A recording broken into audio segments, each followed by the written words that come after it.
Hello, everyone, and welcome to another day of 12 days of Craftmas.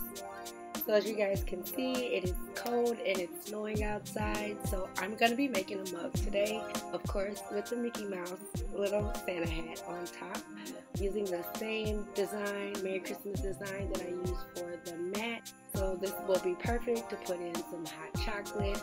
It's very simple and it's very easy. All you need is a cup, some permanent vinyl, and I'm using this waterproof sticker. We're not going to use the cup that much. It's only for the tray that I'm going to be making tomorrow, so make sure you stay tuned for that.